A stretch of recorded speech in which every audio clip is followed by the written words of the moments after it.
got into the pool with her heels and everything completely on baby oil, which was dangerous. Not only can you slip, but also if you inhale it, if it gets in your lungs, you can get pneumonia from that. Do y'all know that? Also, you can get pneumonia from arsenic. Remember pneumonia and Kim Porter and his former bodyguards? They all had it. Jamie Foxx, who was in a coma. Anyway, it's a mess. This video is so long. I'm telling you, it doesn't end. Watch the previous part of my page because it's a long story. Diddy was just weird and sick because he liked to degrade Cassie. Not only did she not want to do this in the first place, but he liked to do these like degrading things to her. He's just sick. Also, there was a weird, okay, so she said that he one time asked her when they were first dating, because the freak offs, she said, were introduced either like 6 months or a year after they were dating. Same thing with the violence, kind of coinciding there. But she said that he asked her, Diddy was like, what do you call your grandfather? And she was like, Pop Pop. And he was like, okay, you're gonna call me that. And she was like, the little girl. I'm like, what? He wanted her to call him Pop Pop, like what she called her grandpa. Are you okay? Like, what's wrong with him? There's definitely something wrong with that man. Also, he gets off so much on control that he tried to kick out Cassie's husband after he was already in the courtroom. There was no need for him to be kicked out. Like, he was not a witness, he was not testifying, so he was already there before, and his team did not care that he was there. Then suddenly, he must have said something to them like, listen, I don't want him here just to fuck Cassie. Like, he will not leave her alone. I've known guys like this.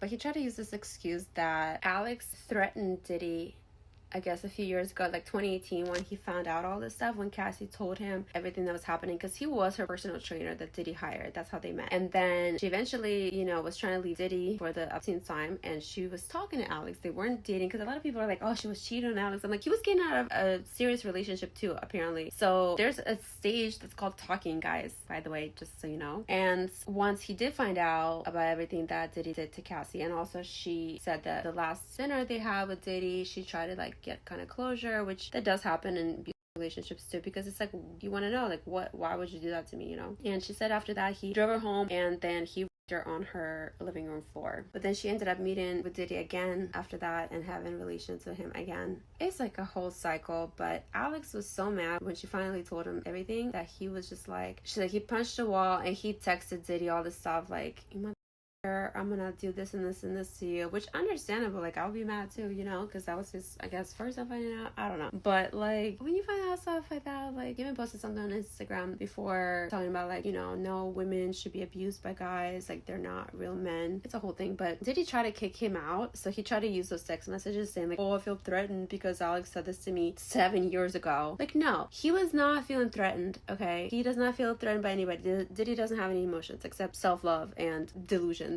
And I'm going to be covering this trial the entire time, so make sure to follow. So he was just trying to like with Cassie while she was there, and a lot of people said that she